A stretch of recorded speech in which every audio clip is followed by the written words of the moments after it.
those polled by NBC LA said he won that debate. He said he heard mainly from Democrats saying, I'm going to vote for you. He has a crossover appeal where there isn't an R or a D next to his name, but a guy who just wants to solve major problems in the second biggest city in the country. And he has this quality, LJ, that you can't teach: authenticity. And these AI ads that he's doing are absolute bangers. They're effective, they're biting, and they're hilarious, and they will change the way campaign ads are done for the foreseeable future. And look, California has elected plenty of Republican celebrities to office. Ronald Reagan, most famously, two-term governor. Schwarzenegger, this century, two-term governor. Sonny Bono was a mayor and a congressman. Clint Eastwood was mayor of Carmel, California. And when you look at how unpopular Karen Bass is, guys, there's real opportunity here for Pratt. I mean, she's at 25% approval. Her big proposal that she offered this week was free replacement teeth for meth users.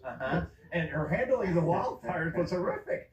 She wasn't even in the country. So, look, here's the bottom line.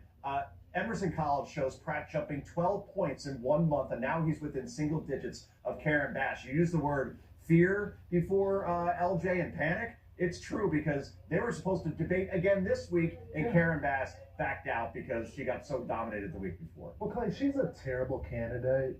And I love the latest attack this week of where he's living. Oh, he's not living in the trailer right now. He's actually in a hotel because he's supposed to raise his family there after they let his house burn down while the mayor decided that she was going to go on a foreign trip when they warned her this was going to happen.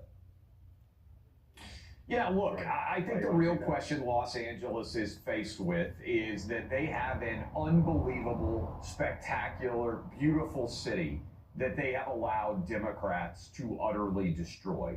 And if you think about it, it's a little bit like New York City when they finally went to Rudy Giuliani and then followed it up with Mayor Bloomberg. 20 years of sanity put New York City on a much better path. It drove the murder rate from over 2,000 down to around 250.